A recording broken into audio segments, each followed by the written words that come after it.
Mire, hoy deseo, amado hermano, con todo mi corazón que hablemos del amor de Dios. Para hablar del amor de Dios, para explicar el amor de Dios un poco, porque sigo creyendo que uno no puede explicar en tan poco tiempo la grandeza de este amor, que es el amor del Señor. Es necesario que usted tenga su corazón, su mente en este lugar, pero usted está de acuerdo conmigo, lo ha leído en la Biblia, que el amor de Dios es la gran virtud de la Biblia, es la gran virtud. Hay otras virtudes como la fe, como la esperanza, pero el amor es la gran virtud.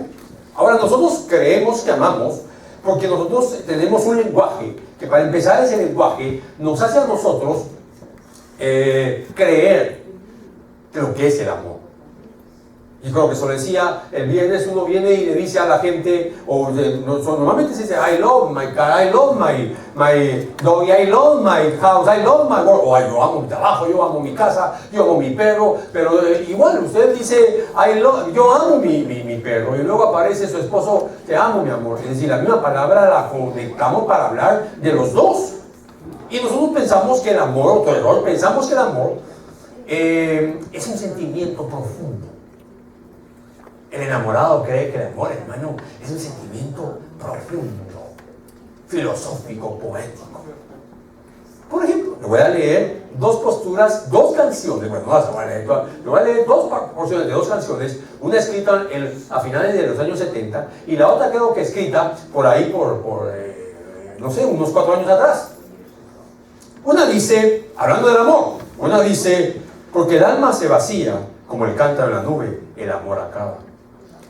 Porque suave se desliza como sombra la caricia, el amor acaba.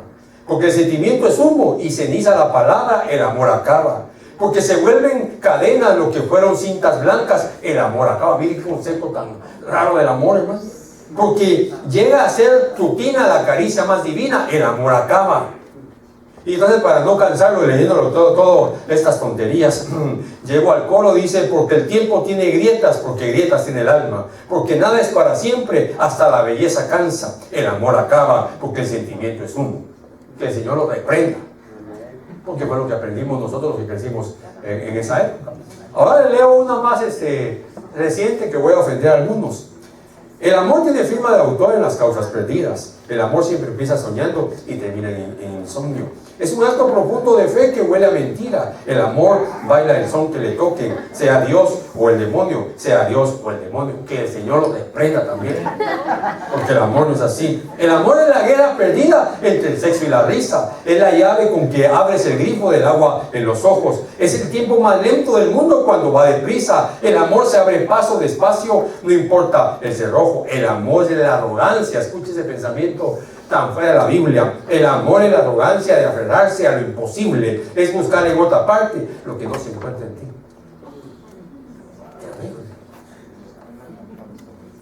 Y venden millones de discos.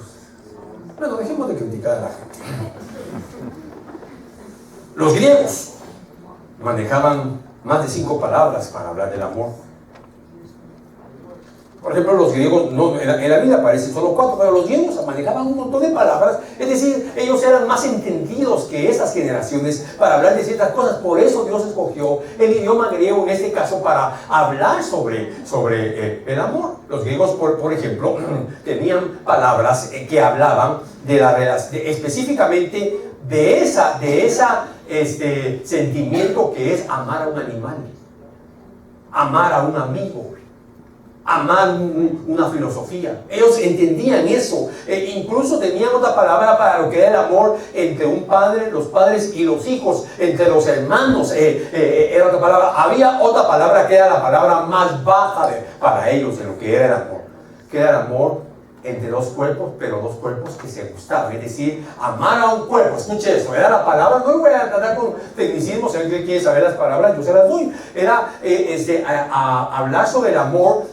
entre una pareja, pero que amaban el cuerpo, y que ellos entendían que ese amor no podía llevar a una felicidad porque solo se amaban dos cuerpos, y que cuando esos cuerpos empezaban a deteriorarse, porque los cuerpos se deterioran, sobre todo nosotros, hermano Juanito de cumpleaños cada día, es decir, los años los años le van cobrando factura a uno. Hermano, uno no puede tomarse las fotos de muy cerca porque le aparecen todas las arrugas que uno tiene. Y de lejos, pues es como mejor se mira, porque no se miran las canas, no se miran los huecos en los dientes, no se mira nada. Por eso usted mira gente que no se ríe, ya sabe por qué. Porque cuando se ríe se evidencia, bueno, es decir, evidencia algunos detalles de la edad. Pero entonces, los griegos entendían esto. Ahora nosotros, usted tiene que entender que cuando usted lee la Biblia, porque de tal manera amó Dios al mundo, usted inmediatamente entiende que ese amor es un amor como el que usted, según usted, un día sintió por la pareja que ahora, con la que está casada. Yo hoy quiero llevarlo a que usted entienda, hermano, quiero enseñarle a la luz de la Biblia, con una historia tan maravillosa como es la historia de, la conocemos como el buen samaritano, ¿verdad? Pero la Biblia jamás dice que sea buen samaritano, la Biblia dice samaritano. Pero bueno, no hay nada malo que llamarle buen samaritano. Quiero que usted entienda que ahí está marcando el Señor Jesús, está enseñando la grandeza de esa virtud más grande que nosotros conocemos, que es el amor. Usted hoy va a poder responder qué es el amor. Yo quiero enseñarle, hermano, sobre esto, sobre el mensaje que hay en esta parábola, que es la enseñanza del amor. Y para ello necesito entonces, para poder explicar ese tema, necesito hablarle básicamente de tres cosas. Quiero que hagamos nosotros, tengamos una mirada en lo cultural histórico, en el momento en que el Señor Jesús lo estaba contando. Quiero que veamos la lección que el samaritano nos va a dar. Y quiero que nosotros veamos también el amor que el Señor muestra a través del samaritano y quién es. Por eso yo le he titulado esa enseñanza. Sabía que me costó mucho ponerle un título porque me preguntaba, ¿podía llamarse qué es el amor? ¿O quién te enseñó a amar? ¿O el amor el celestial? Pero bueno, le terminé poniendo, ¿quién te enseñó a amar? Porque nosotros hacemos de esta vida, vivimos esta vida en base a eso que nos ha marcado y que nos ha sellado. Por ejemplo, usted es hijo usted y yo somos hijos de la época. A esos muchachos que están aquí al frente no les gusta para nada la música que alguna vez escuchamos nosotros. Ellos son hijos de la época, ni siquiera lo vemos. A ellos les gusta más la música así, que se oye así, callejera. Nosotros éramos más románticos. José canta esa canción de El amor es humo, ¿verdad? ¿Es José? Es decir, nosotros también nos enseñaron mal. Porque usted alguna vez dijo, no, ahora sí me enamoré, yo estoy bien enamorado de ese chico. Y de repente se dio cuenta que ese chico estaba casado. Pero ¿qué es el amor, hermano? ¿Qué es el amor? Entonces déjeme que introduzca el primer punto. ¿Cómo se llama el tema? ¿Quién te enseñó a amar? Pero un samaritano que iba de viaje llegó a donde estaba el hombre y viéndolo se compadeció de él. Le curó las heridas con vino y aceite, se las vendó, luego lo montó sobre su propia cabalgadura y lo llevó a un alojamiento. Le voy a decir así rápidamente cómo enseñaba yo antes. Cuando veía esto y lo leía, no veía nada más, estaba ciego, no veía qué decía antes, qué decía después, por qué el Señor Jesús estaba contando esto. Entonces yo cuando leía esto decía, ¿de qué manera se sana a una persona con vino y aceite? El vino es figura del gozo y el aceite es figura del Espíritu Santo. Así que la gente debe ser sanada con gozo y sanada con Espíritu Santo. Qué linda la figura, hermano, solo que ese no es el mensaje de la Biblia, sencilla. Ese no es. Así que jamás lo va a sanar a usted el gozo y jamás lo va a sanar a usted al Espíritu Santo si primero Dios no va a decir derramado sobre usted. Eso es lo que tenemos que entender. Aparte de que ese no es el mensaje aquí no es ese. Literalmente el samaritano, la gente viajaba con vino y aceite. ¿Por qué? Primero porque no se podía tomar cualquier agua, porque el agua no era como ahora. Por eso, hermano, algunos dicen que se le echaba un cuarto, 3 cuartos de agua y un cuarto de vino para desinfectar el agua y poderse tomar. Así que cuando usted mira que el Señor se sentaba a tomar, no era porque se sentaba como hoy, que la gente se sienta a emborracharse, era parte de aquella cultura. ¿Sabe cómo es? Como tomar café. ¿Cuándo toman café aquí? Se nota. Si no toma café, hermano. Ok, entonces déjenme que empiece a entrar a esto, hermano, que me parece que es importante. Aquel hombre, mire, déjenme que le explique entonces. Jesús, unos versos antes, había dicho, había una profecía en contra de Corazín, Capernaum y Betsaida. Corazín, Betsaida y Capernaum. Había dicho que esas ciudades se iban a terminar. Incluso había dicho que su juicio sería peor que el de Sodoma y Gomorra. Y entonces, hermano, esas tres ciudades eran regiones de Galilea. Se recuerden que Israel está dividido en tres grupos: Galilea, Samaria, Judea, Samaria y Galilea. Judea, donde estaba Jerusalén, Samaria, donde estaban los samaritanos, y Galilea, donde Jesús comenzó su ministerio y donde Jesús vivía de niño. Entonces comienza esto que le estoy diciendo. Y cuando ellos escuchan que él está predicando en Galilea, y aquellos religiosos líderes se molestan contra Jesús, porque eso fuera, es como que usted vaya a Guatemala y usted diga, o a Salvador, y usted diga al mundo, a los pastores, Dios va a traer juicio sobre Salvador. O que usted diga, Dios va a traer juicio sobre la iglesia evangélica en Guatemala. Por sus mentiras se levantan encima de todos. Jesús dice que se va a tener más compasión en el día final de Sodoma y Gomorra que de Corazín, de Betsaida y de Capernaum. Entonces, hermano, habían abogados expertos en la ley de la Torah y se ponen de acuerdo, y uno por tentar a Jesús, mire donde empieza él, quería meter un conflicto. El conflicto que él quería hacer es que le definiera quién era el prójimo. ¿Por qué? Mire, cuando uno lee la Biblia, y aquí es donde está el problema, que la gente no entiende lo que está leyendo, pero no usted. Bueno, usted tampoco lo entiende muchas veces, sino los pastores no entienden. Es un ejemplo sencillo. ¿Jesús celebró la Pascua antes de morir o después? Por supuesto que antes. Después, ¿cómo la iba a celebrar? Pero ¿cómo celebró Jesús la Pascua si todavía no es el día de la Pascua? Si cuando Jesús estaba en la cruz, cuando a Jesús lo crucificaron, y cuando Jesús dijo, en tu mano tengo mi espíritu, una hora después comenzó la Pascua judía. ¿Cómo explica eso? Jesús no lo lee y pasa de largo. Lo que sucede es que los galileos y los de Judea tenían dos horarios diferentes que era permitido por la ley. Por ejemplo, Galilea manejaba su calendario. El día comienza cuando sale el sol y termina cuando vuelve a salir el sol. Los de Judea decían que el día comienza cuando se pone el sol y termina cuando se pone el sol. Entonces, esa diferencia de casi un día hacía que uno celebrara la Pascua un día antes y los otros un día después. Es sencillo. ¿Sí me estoy explicando? Como que usted diga, mi día comienza a las 6 de la mañana. Pero yo diga, mi día comienza a las 6 de la tarde. Es el mismo día con diferencia de horario. Por eso la ley permitía que uno celebrara la Pascua un día antes y otros un día después. Y Jesús, como era de Galilea, la celebró exactamente cuando la celebraron.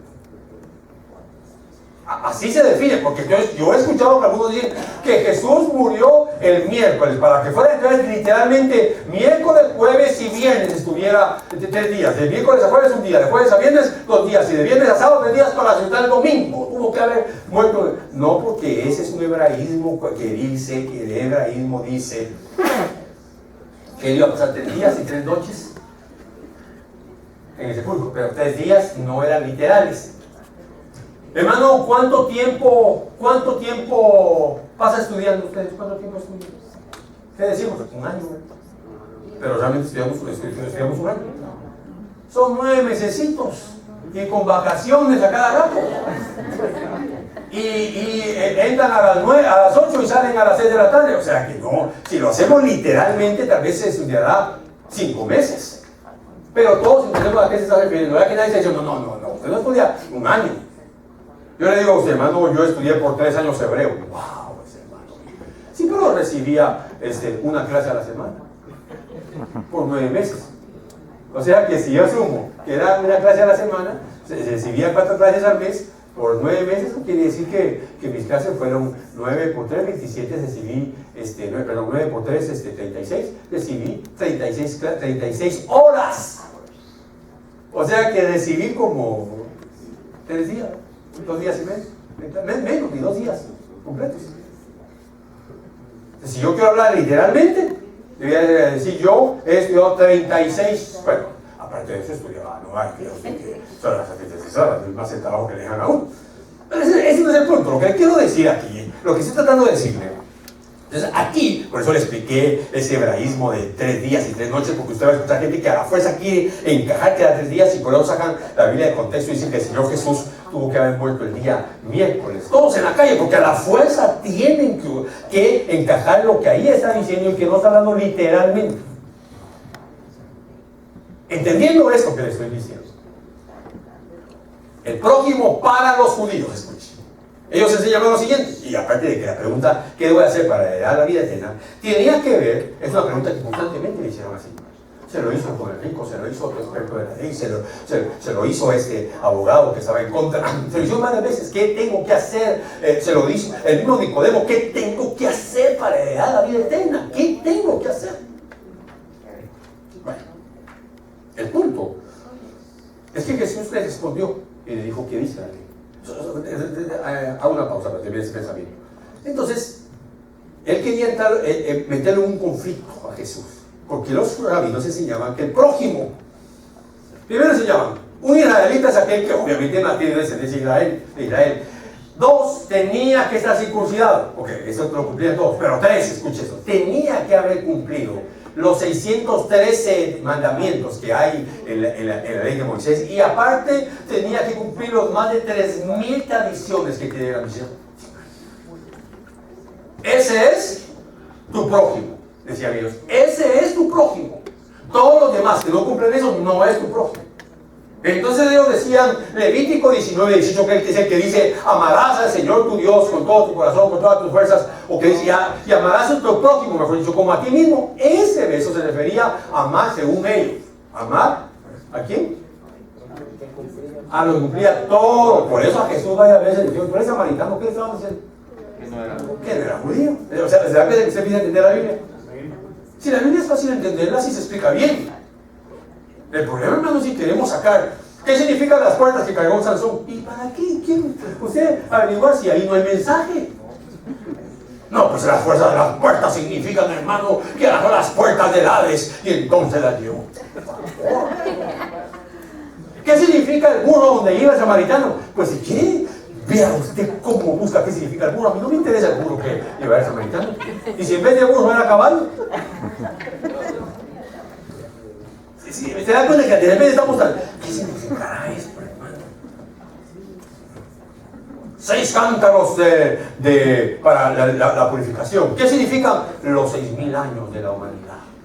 El agua, la palabra. El vino, el Espíritu Santo. Y cuando sentimos, hemos olvidado el mensaje que nos está dando aquí en Samaritano. Aparte de que el mensaje que nos está dando el Señor Jesús es un mensaje de amor. De cómo hay que amar al prójimo. En esto conocerán que son mis discípulos, en que nos amemos los unos a los otros. Por lo tanto, debemos saber qué es amar. Miren, detalles, yo sé que para algunos, así hermano, entonces cuando miran con esos detalles, mal me caen. Pero es que es la manera en que usted va a entender. Mire, de Jericó a Jerusalén, y dice el Señor Jesús, cuenta, dice, y venía bajando un hombre de Jerusalén a Jericó. Jerusalén estaba a 800 metros del nivel del mar y Jericó a 400 debajo del mar. O sea que estaba a 1200 metros que tenía que descender el que bajaba de Jerusalén a Jericó. Eran aproximadamente como 22 millas las que tenía que caminar. El terreno tenía muchas vueltas, muchas curvas y lleno de pies, de rocas grandes y de maleza. En las rocas o en la maleza se escondían las bandas de hombres que asaltaban. Pero aquí hay otro detalle que usted tiene que entender. Jamás un samaritano bajaba por esa parte porque por ahí pasaban los judíos, porque los samaritanos y los judíos se odiaban. Y jamás un judío pasaba porque era más corto el camino y más seguro el camino de Galilea a Judea a través de Samaria. Pero ellos no, los judíos no pasan. Por eso cuando Jesús, ahí usted empieza a entender, cuando Jesús iba de Galilea a Judea, decidió pasar por Samaria. Y los discípulos, ¿y esto? Que por ahí no pasaban los judíos. Ellos tenían su camino allá por Jericó. Preferían arriesgarse o dar una gran vuelta. No solo Jericó era la única vía, pero le cuento eso porque entonces usted entiende por qué Jesús pasa por Samaria, por qué Jesús se queda sentado en el pozo, por qué Jesús habla con una mujer samaritana, por qué Jesús luego se queda 2 días en Samaria, porque dejemos a un lado de Samaria. Entonces ahí fue muy extraño que pasara un samaritano. Era muy extraño. Empieza a agarrar cuerpos, empiezas a entender la escena. O sea, el mensaje va a ser hermoso. Todos los hombres, todos los líderes religiosos, sean abogados expertos en la ley, un abogado y un experto de lo mismo, sea un líder judío, un maestro como Nicodemo, todos los que se atrevieron a preguntarle al Señor Jesús y quererlo confrontar, cayeron como soldados en la guerra ante el Señor Jesús. Pero note algo, ojo, jamás Jesús fue a alguien a decirle: lo que tú estás enseñando no es correcto. Por eso usted no debe abordar a nadie que no le está preguntando nada. Pero si le preguntan, tiene que responder. Hace unos días me mandaron un texto y me dijeron: hermano Víctor, he tenido en mi mente un pensamiento de Marta, María y Lázaro. Perdón, de María, la madre de Jesús, María Magdalena y Juan en la cruz. ¿Solo eso? ¿Qué piensa usted? Porque como solo tiene un pensamiento, entonces le dice: bueno, me parece hermoso saber que hay cristianos, nos enseña que hay cristianos que están dispuestos a creer en un Cristo sufriente, en un Cristo crucificado y en un Cristo muerto. Entonces me respondió: pero yo iba más profundo. Yo me refería a que María, la madre de Jesús, es figura del cuerpo. María Magdalena es figura del alma. Y Juan es figura del espíritu. ¿Qué le contesto? Todavía estoy pensando qué le contesto. Porque es que si le digo, pues fíjese, hermano, que usted está correcto, porque nosotros, la Biblia realmente no enseña que somos espíritu y cuerpo. La Biblia enseña que somos espíritu y alma. Perdón, espíritu y cuerpo. Alma y cuerpo, pues lo que pasa es que la palabra alma la metió Platón a nuestro vocabulario, la metió los traductores, la metió Agustín de Hipona, metió la palabra alma. No que el alma esté mal traducida la palabra, sino que la palabra alma se refiere en sí, literalmente se refiere a la vida en la sangre. Pero el tema no es espíritu, alma y cuerpo, solo estoy contando que qué difícil es responder. Porque hay que explicar un montón de cosas a la gente primero. Dejemos a un lado y vayamos de nuevo a esto. Entonces aquel bajaba, hermano, cualquiera que bajaba tenía que pasar por todo eso, exponiéndose. Algo más antes de entrar de lleno a lo hermoso de la palabra, un detalle más. 2 denarios, ¿verdad? Moneda romana. El salario de una persona diaria. Aquí hay otra enseñanza equivocada, que nosotros nos han enseñado, yo he enseñado que fue el pago de 2 días. Ahora, se sabe hoy, algunos dicen que los 2 denarios cubrían 8 días en el mesón. Otros, como John MacArthur, dicen que cubrían 2 meses. Puede ser que si ni uno ni el otro nos podemos quedar a la mitad. Lo que sí es cierto es que esos 2 denarios mínimo le cubría posiblemente a aquel hombre un mes. Eso es importante porque vamos a hablar del amor. Recuérdense que el tema es: ¿quién le enseñó a usted a amar así? ¿Amén? ¿Está todavía conmigo?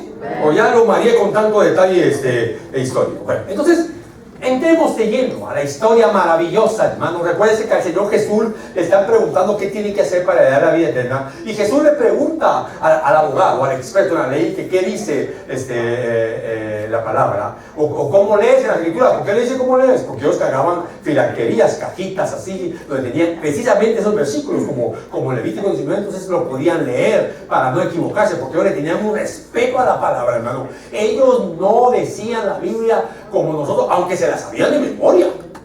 Esa gente se sabía de memoria las cosas. ¿Cómo usted? ¿Verdad que se sabe de memoria su número de teléfono? ¿Su dirección? Hasta se sabe de memoria los chismes que le cuentan, que los transmite, también que hasta le agrega.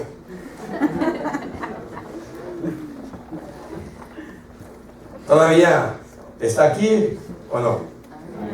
Bueno, entonces, vayamos a la historia que el Señor Jesús nos cuenta. Era un judío el que habían matado. El Señor va a demostrarle, mire, el Señor Jesús va a demostrarle a ese experto quién es su prójimo. Es decir, le va a quitar la mala enseñanza y le va a enseñar quién es el prójimo, pero sobre todo por una razón. Porque el mensaje de esta parábola es cómo ama a Dios.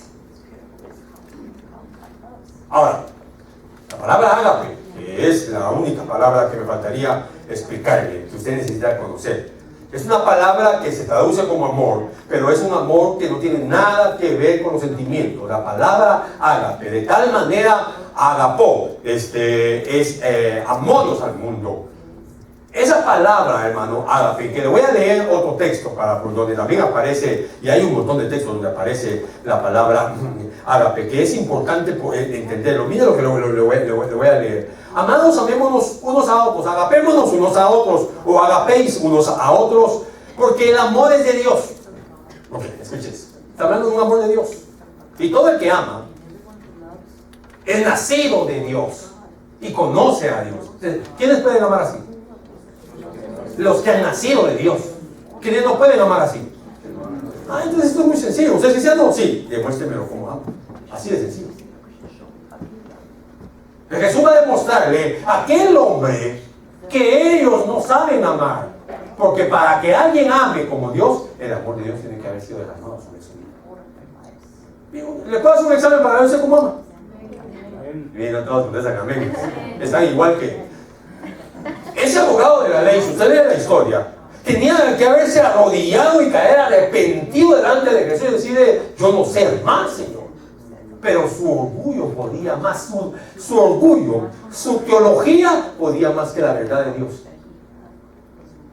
A mí me asombra, hermano, que constantemente, mientras yo predico, tengo gente que su orgullo cultural, religioso puede más que la verdad de Dios. Yo quisiera invitarlo a usted, quiere aceptarlo o no, yo quisiera invitarlo a usted que de ahora en adelante, usted cada sermón o cada enseñanza que reciba, entienda que sí es para usted. Que no es para su esposo, que no es para su esposa, que no es para sus hijos, pero que es para todos. Usted tiene que sentarse y decir: el Señor me está hablando a mí. ¡Qué gloria a Dios que traje a mi esposo! Porque este mensaje es para él, pecador inmundo. Pero es para usted. Porque uno que ama como ama a Dios no diría eso. ¿Me explico? Porque, hermano, al bajar del púlpito y yo oro 3 veces al día, siempre diezmado. Pero dejemos hablar de eso. Cuando usted se pone a hablar, mira que aquí, en aquella iglesia, ya sabe, en aquella iglesia, pues en la que usted habla, usted está siendo un experto en la ley, abusivo, sin amor. No sé si me estoy explicando. ¿De quién está hablando? De nadie. ¿Por qué no habla de lo que se predica? Hermano, esa corbata no le va. ¿Y qué me importa si no le da la corbata? La corbata no lo sabe o así lo sabe. ¿No le gusta? Regale una. Pero sigo aquí, usted me saca del tema. Sigo aquí, mire pues. Amados, amémonos unos a otros, porque el amor es de Dios, y todo aquel que ama ha nacido de Dios y conoce a Dios. El que no ama, el que no ha agapao, no conoce a Dios, porque Dios es amor. yo tengo que saber qué clase de amor es este. Un ejemplo sencillo. Enrico, ¿amas a tu padre? Gloria a Dios. Hermano, Freddy está de mala pregunta, pero ¿ama a su hijo? Por supuesto. Pero ese amor a ellos los cambia de conducta. Ese amor es saludable. Hermano Lucio ama a su esposa. Hermana María ama a su esposa. Pero ese amor los cambia. No.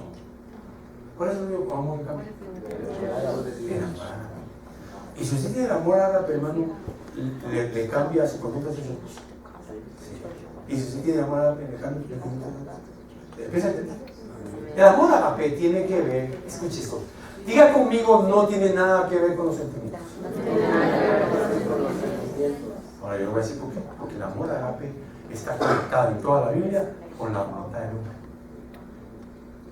O sea que yo decido si amo o no. Sí y no. Sí, cuando el amor de Dios ha sido derramado en su vida. Y no, si el amor de Dios no ha sido derramado en su vida, usted no va a sentir nada por nadie. Dije a un lado, y me expresé mal, usted no va a poder amar a nadie, porque eso no es de sentir. Jesús, ¿por qué murió, verdad? Con nosotros, ¿verdad? Con todos, muy bien. Pero ¿quiénes son todos? Si no define quiénes son todos, no entiende lo que está diciendo Juan capítulo 3, 16. Juan dice, de tal manera amó Dios al mundo. ¿Dónde está la clave de ese pasaje para entender a quién amó Dios? ¿Quién dijo aquí mundo? Mundo. ¿Por qué mundo? Entonces, ¿a quién amó? Sí, pero ¿quién es el mundo? ¿Quién era el mundo en aquel entonces para Jesús? Para Dios. ¿Quién era? ¿Amigos de Dios? ¿Que buscaban a Dios? ¿Gente temerosa? Entonces, ¿quién era el mundo? Enemigos de Dios. Cuando usted llegó a Jesús, ¿qué era usted del cielo? Un enemigo. ¿Le empezó a entender? ¿A quién amó Dios? A sus enemigos. De tal manera amó Dios a sus enemigos. La Biblia dice que se hace amigo del mundo, se constituye enemigo de Dios. Entonces el mundo sigue siendo enemigo de Dios. ¿Empieza a entender, amado hermano?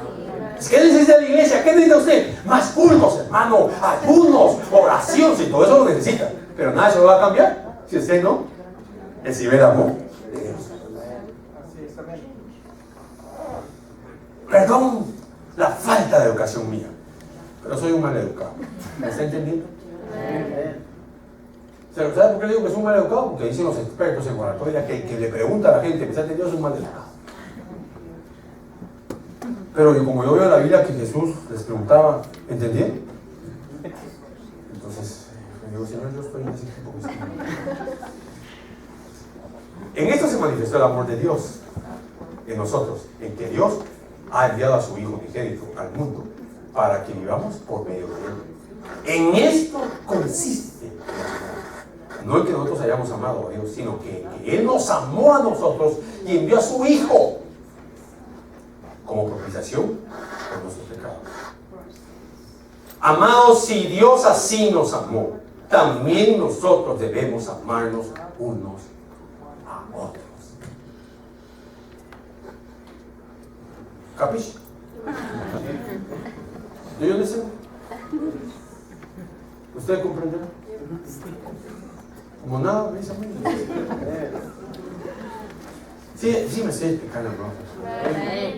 Y hay que entender que este no es un amor que, hermano, fíjese que yo digo, Señor, ¿cómo no sabía yo esto antes cuando llegaban los hermanos? Y me dicen, hermano, fíjese que ya no amo a mi esposa. No tenemos un versículo por ahí para que me negocie eso. Mira, la pregunta nos decía que le voy a hacer para que se entienda un poquito, porque no es cómo esto se puede entender. ¿Usted algún día había pensado que podía dejar de amar a sus hijos? Pero así, ¡ay, no! A ver, ¿usted algún día ha pensado que voy a dejar de amar a mis hijos? No, para nada. Hermana Maricela, ¿usted y se está en peligro de que se me acabe con mis... Tal vez a mi esposo dice este problema a mí. Hermano, ¿por usted no les ha pasado la idea de que, con el temor? Nunca. Y aunque se porten mal con uno, porque alguna vez se portan mal con uno los hijos,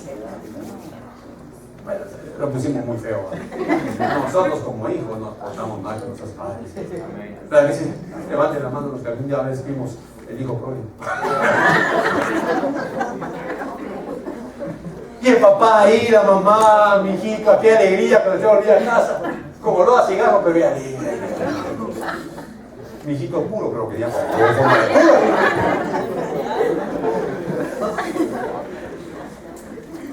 ojo, podemos entender en alguna medida que usted jamás va a dejar llamar a sus hijos porque es parte de su naturaleza. Cuando alguien ha nacido de Dios, ama, hermano, ama. Ama así, naturalmente ama. Pero cuando no, hay que estar peleando con la persona. Ahora usted entiende este texto con mayor claridad. En esto, conocéis que sois mis discípulos. Que nos amemos los unos, que os agapéis, no dice que os fideos, o que os esteléis, que es la otra palabra griega, o que la otra palabra griega es eros. La palabra eros, hermano, es una palabra que ni siquiera aparece en la Biblia, el amor eros, pero un amor al cuerpo. Ahí sí, yo eros mi carro, yo eros mi casa, yo eros mi mascota, yo eros. Ahí sí podía decir yo a su esposa, mi amor, yo amo tu cuerpo. Y su esposa, usted, yo lo amaba porque desde ahora ya ese cuerpo ya se descompuso un poquito. Tu six-pack se convirtió en backpack.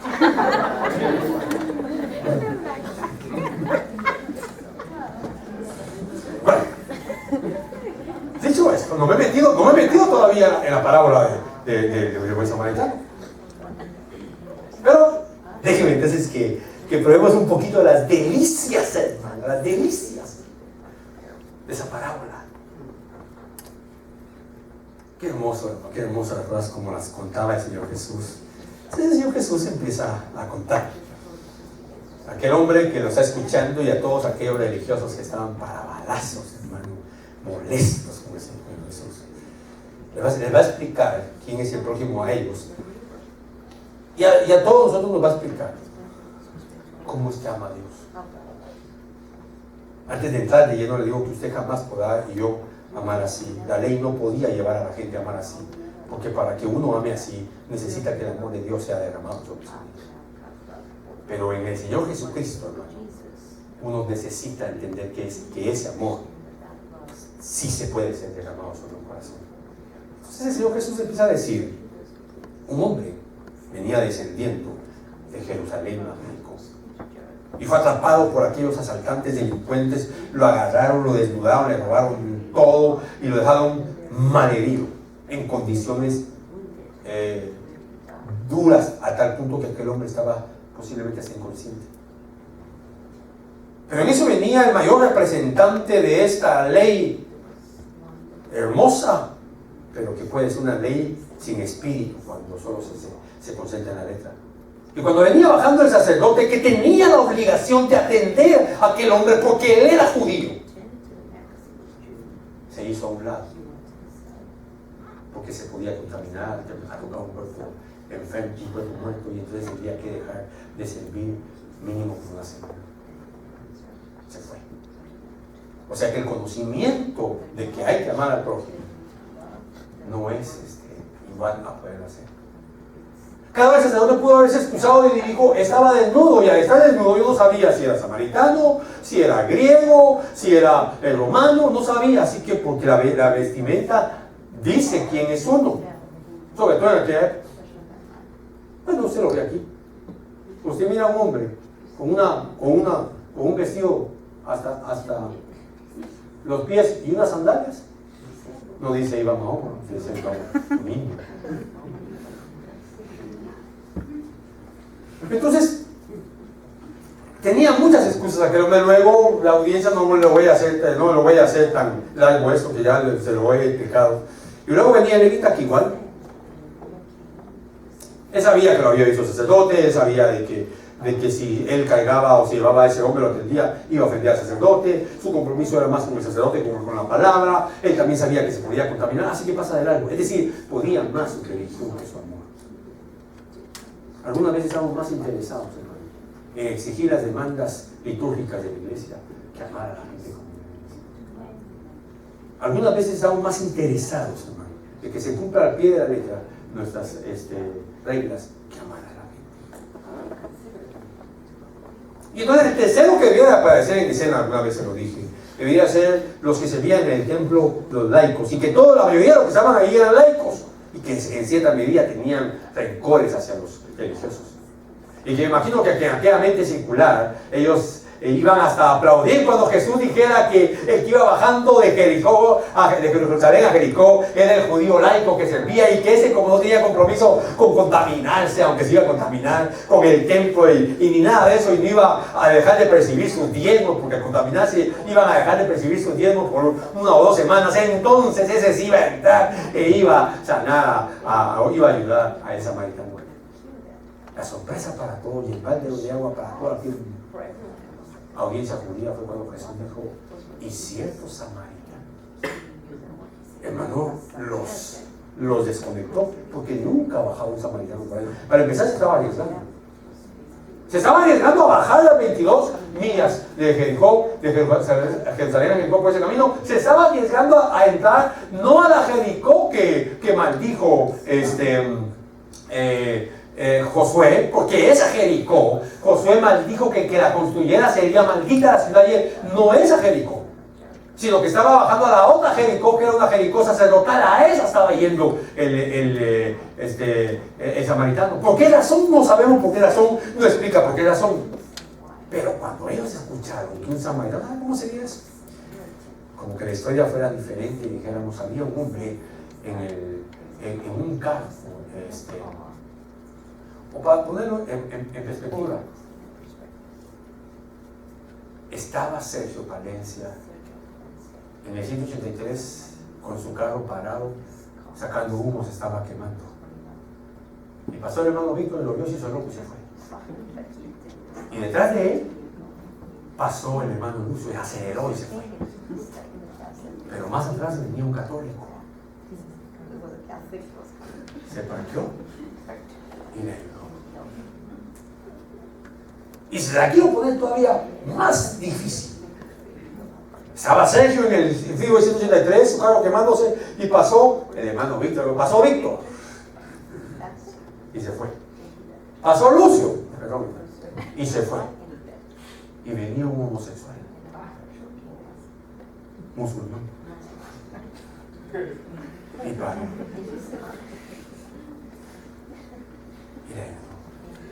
Entonces Jesús preguntó, o sea, yo lo que estoy tratando de que se vea cómo veían los judíos, los samaritanos. Eso es lo que estoy tratando de que se lo vean. Recuérdense que, ustedes saben quién es un samaritano, ¿verdad? Levanten la mano los que no saben qué es un samaritano. Levanten la mano, por favor, con libertad. Los que sí saben, levanten la mano los que sí saben qué es un samaritano. ¿Se sabe cómo llegaba a ser samaritano? No. Los samaritanos fueron aquí a 10 tribus de Israel, que el imperio asirio se llevó y dejó a los más pobres. Y luego envió a 3 diferentes naciones a cohabitar con ellos y a que se mezclaran con ellos. Y entonces se perdieron las 10 tribus y se mezclaron con ellos. Y luego les envió sacerdotes. Y entonces tenían 2 altares para sacrificar corderos, una en el monte Gerizim, donde se sacrificaban los corderos. Por eso cuando la samaritana preguntó: Señor, ¿en qué monte adoraremos? Nuestros padres dicen que en este monte, que era Gerizim, y ustedes dicen que en aquel monte, que es el monte de Sion. Pero tú, ¿dónde dices que hay que adorar? Porque estaba hablando de los 2 templos. Y entonces los judíos veían a los samaritanos no como judíos, sino como una distorsión del evangelio y del judaísmo totalmente. Ellos no creían en los 39 libros del Antiguo Testamento, solo creían en los 5 de la Torá, no creían en ningún profeta más que en Moisés, por supuesto. Entonces creían en el profeta, es decir, Jesús. Por eso ella le pregunta al Señor Jesús: ¿tú eres el profeta que esperamos? Hasta la fecha existen aproximadamente 1000 samaritanos y todavía tienen templo. Pero lo más serio se puso en el tiempo de los macabeos, cuando Juan Macabeo se levantó y entró y destruyó el templo samaritano, porque y en respuesta a eso los samaritanos después en una fiesta de la Pascua llegaron y tiraron cuerpos muertos alrededor del altar judío para que no celebraran la Pascua, y todo eso se levantó un odio entre ellos, se odiaban a muerte. Ya empecé a entender por qué lo que Jesús está diciendo. Dejé al samaritano malherido, bajando. Cuando la gente oye que no es el laico judío, sino que oye que es el samaritano, todos se quedan. La lección que está dando el Señor Jesús es una lección de amor, hermano. ¿Quién lo enseñó a amar a usted? La pregunta, ¿quién lo enseñó? ¿Por qué amamos como amamos? Porque nunca nos han enseñado correctamente qué es el amor. Entonces, mire,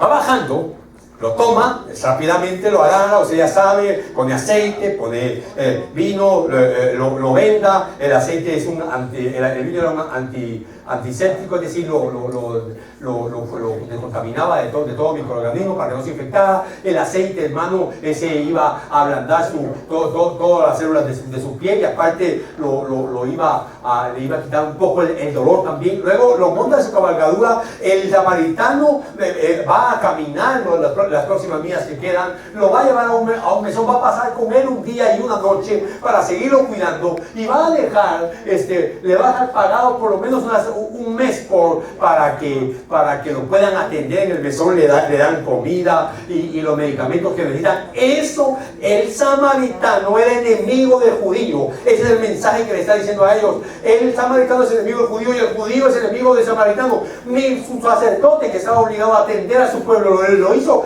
ni su levita lo hizo, pero un samaritano amó a este judío, y entonces le preguntó al maestro de la ley: ¿quién? Al prójimo. Y el orgulloso no puede decir samaritano, se lo dijo el que hizo misericordia. Así contesta la gente que en el amor de Dios no ha sido derramado. Ahora, usted tiene que entender algo. Por favor, vea con claridad. El samaritano es Jesús. No hay nadie que pueda sanar. No hay nadie que pueda curar nuestras heridas. No hay nadie que pueda amarnos como el samaritano amó al judío. Y luego lo tomó en su cabalgadura. Es decir, el hombre malherido tomó el lugar. Jesús le dio, el samaritano le dio su lugar. Y luego se fue con él y lo cuidó. Y luego fueron encargados para que cuidara la salud de ese hombre. Como lo hace el Señor Jesús. Con su evangelio, con su palabra. Pero el mensaje, aparte de ser como ama a Jesús, es como usted y yo debemos amar. En este caso, ¿quién es nosotros? Viendo en la parábola del prójimo, debemos llamar a nuestros enemigos aún de esa manera. Es lo que está diciendo la parábola. Perdón, hermano. Pero le voy a preguntar. Aquí hay hermanas que entre ellas tienen más economía que otras. Por ejemplo, ¿estará dispuesta la hermana Linda a servir a la hermana Maricel? ¿Usted qué piensa? ¿Qué piensas, hermana Linda? ¿Estará la hermana Maricel dispuesta a servir a la hermana Linda? ¿Qué creo? Sí. ¿Qué cree usted, hermano Maricel?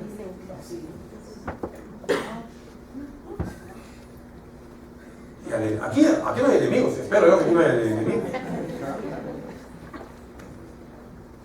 Pero el amor de Dios es tan especial del ágape que lo hace a uno poder amar de esa manera al enemigo. ¿Se imagina? Entonces, si usted puede amar y yo a un enemigo así, ¿qué haremos con todos los demás?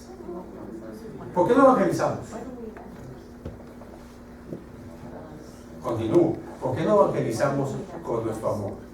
En esto conocerán. Diga conmigo, conocer es evangelizar. En esto conocerán en que son mis discípulos. ¿En qué? En que nos amemos los unos a los otros. ¿Cómo podemos evangelizar? De la manera en que nos amamos. ¿Usted sabe qué, Manolito? De ahora en adelante nos quedamos 3 horas todos en la cafetería. Ese no es. Ya estamos inventando qué hacer. El punto está aquí, se lo vuelvo a leer. Ese es el punto.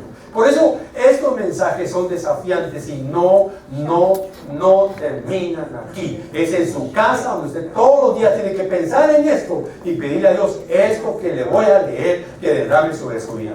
¿Está listo para el cañonazo? ¿Está listo?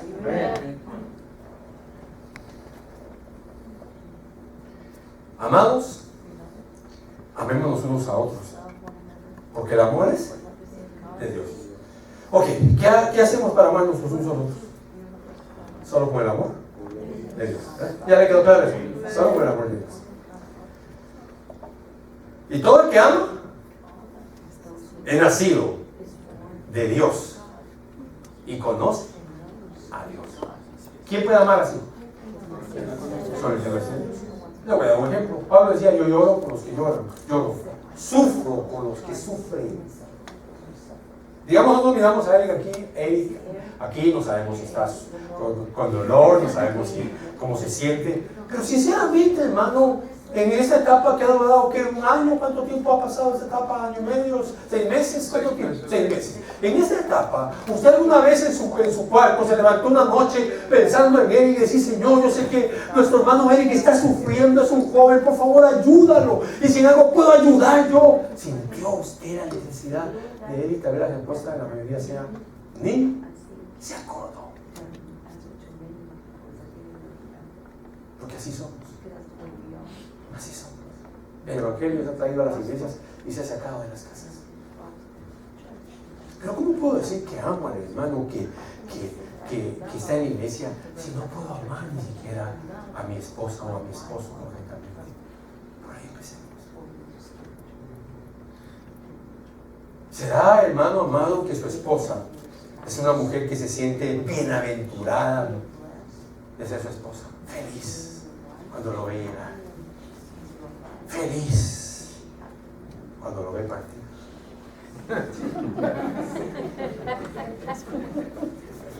¿Qué habrá en el corazón de su esposo? De su esposa. ¡Se va!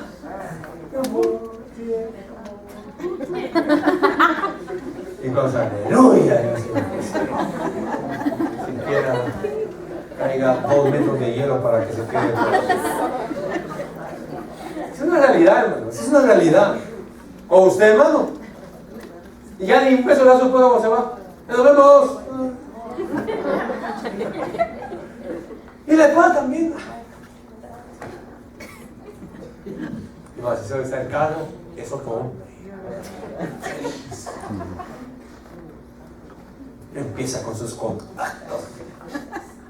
Si usted no puede ni siquiera amar a ese hombre que usted ve ahí, o a esa mujer, bueno, hablando en su casa,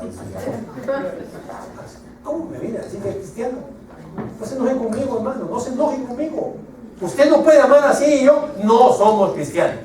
Ya no le demos tanta vuelta a ese asunto. Usted lo que hizo fue cambiarse de religión, de católico a evangélico. Antes era católico romano y ahora es evangélico católico. No puede amar. Seamos honestos. Solo usted sabe si puede amar o no. Pero ese no es un asunto de que yo amo en silencio. No.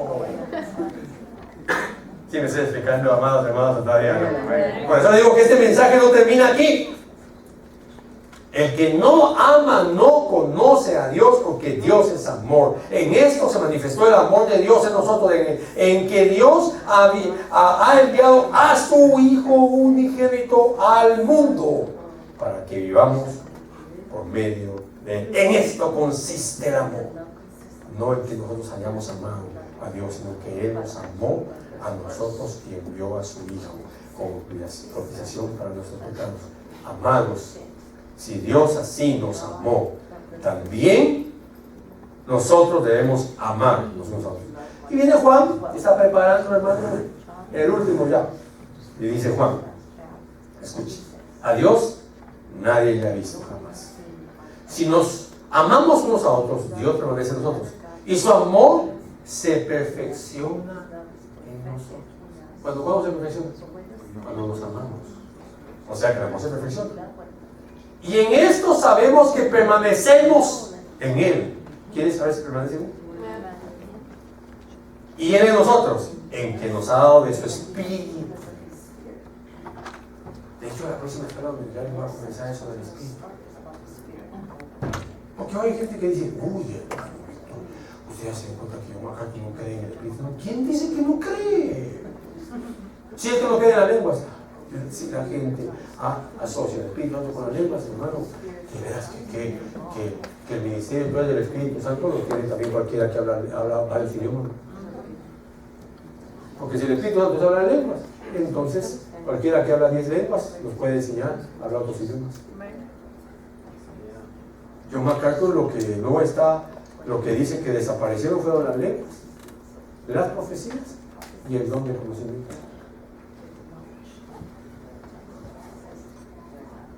Pero yo no me subiría al round con John MacArthur, porque es probable que del primer ya me tire del reino.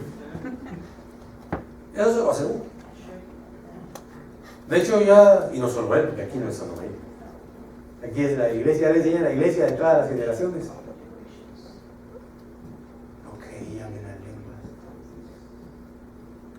Decían que fue una señal solo para la iglesia.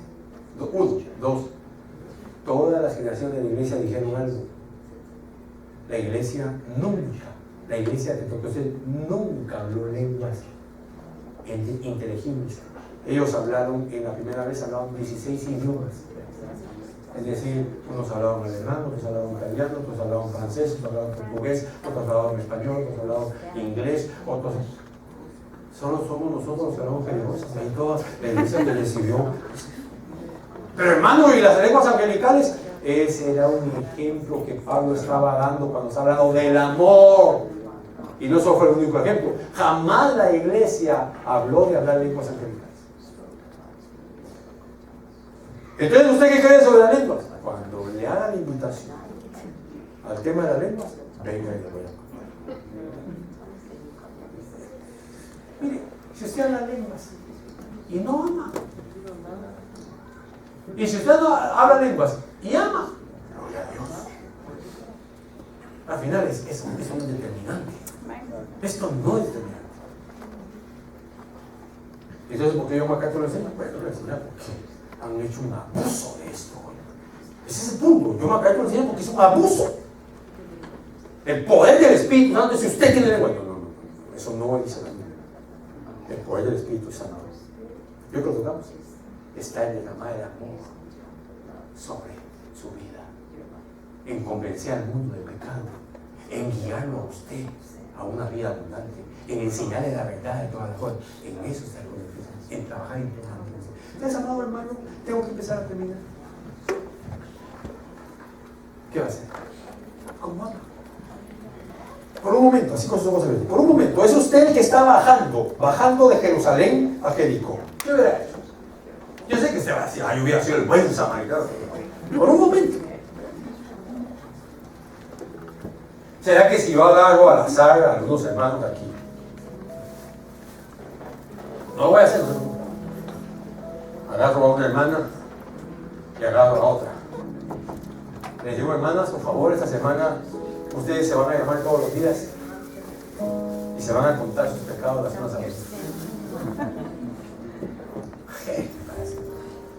Está creyendo en esta. Peluda.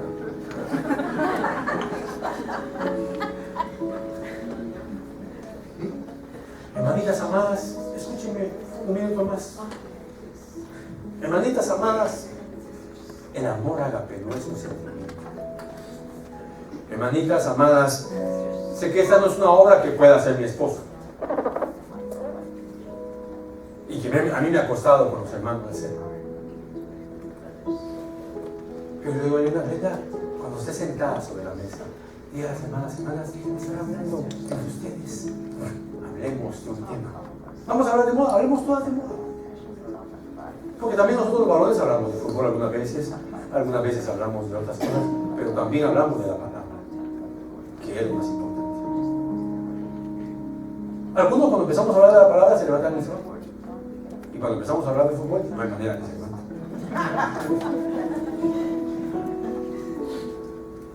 Pero que ¿sabe qué pasa con la mujer? Que la mujer es muy arrogante, muy vanidosa. Y no se puede sentar a preguntar, ¿por qué no? Ustedes, amadas hermanas, empiezan a hablar de la palabra. Hablen de la palabra, ustedes. Pero hoy, especialmente, esta semana, empiece a examinar su corazón a la luz de este espejo, porque lo que Jesús hizo fue poner un espejo a aquel abogado de la ley y mostrarle que él no sabía amar, porque la ley jamás había podido derramar su amor sobre un hombre. Y hoy, hermano, el amor de Dios está listo para ser derramado sobre nuestras vidas. Pero el punto no es que Dios no quiera derramarlo, sino el punto es que la gente no se le ha sido explicado correctamente. Pero yo estoy convencido de que yo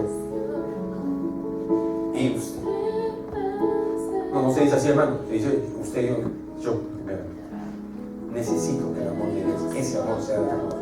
Y usted también lo necesita. Sé que me va a decir amén, pero aunque alguno dijera no, yo no lo necesito, sé que lo necesito. ¿Por qué? ¿Por qué se atreve usted a decir que yo lo necesito? Porque cuando el amor de Dios